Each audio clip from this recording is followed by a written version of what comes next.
Right, સમાચારમાં આગળ વાત કરીએ તો સ્કૂલ સંચાલકો પાસેથી તોડ કરવાના મામલે આરોપી મહેન્દ્ર પટેલ વિરુદ્ધ 2 વધુ ફરિયાદ નોંધાઈ છે।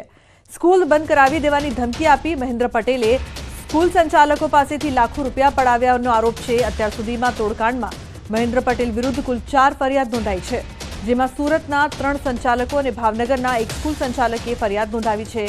મહેન્દ્ર પટેલે કુલ અલગ અલગ જગ્યાએથી 66 લાખ, 13 લાખ, 39 લાખ અને 8 લાખ રૂપિયા મળીને કુલ 1.26 કરોડનો તોડ કર્યાનો દાવો છે। હાલ આ સમગ્ર મામલે સીઆઈડી ક્રાઇમ તપાસ કરી રહી છે।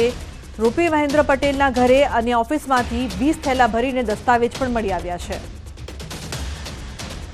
તો મહેન્દ્ર પટેલ વિરુદ્ધ કુલ 4 ગુના નોંધાયા છે।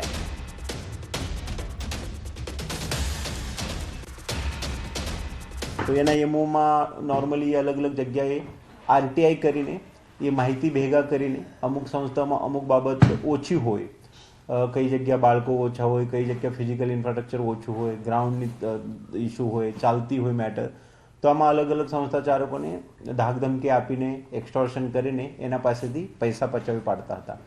તેમજ અન્ય બાબતમાં એ જે લોકો નવી સંસ્થા શરૂ કરવા માંગે છે, સંસ્થા ચાલુ કરેલી છે, પરમિશન સરકારમાં પેન્ડિંગ છે, પરમિશન મેળવવા ઉપર કામ બાકી છે, તો એમના સાથે લાઇઝનિંગ કરીને પણ આ લોકો સાથે સરકારમાંથી પરમિશન મેળવીને એના બદલામાં એવજમાં પૈસા લેવાનું એક લાઇઝનિંગ તરીકે પણ કામ કરતો હતો, જે કે બહુ ગંભીર બાબત છે। તો પાલનપુર નગરપાલિકાની સાધારણ સભા મળી, જેમાં શહેરના વિકાસ માટે વિવિધ મુદ્દાઓ પર ચર્ચા કરવામાં આવી।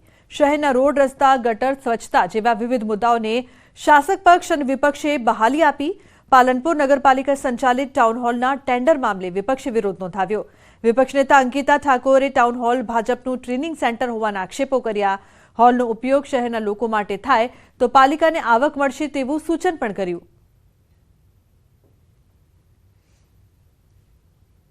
યુડીપી 88 હેઠળ આગામી સમયમાં પણ સરકારમાંથી ગ્રાન્ટ આવવાની છે, એના પણ અમે વિકાસના કામો લઈશું। બીજી અન્ય બચત ગ્રાન્ટો જે બચી છે એમાંથી પણ પાલનપુરના શહેર માટેના વિકાસના કામો લઈશું।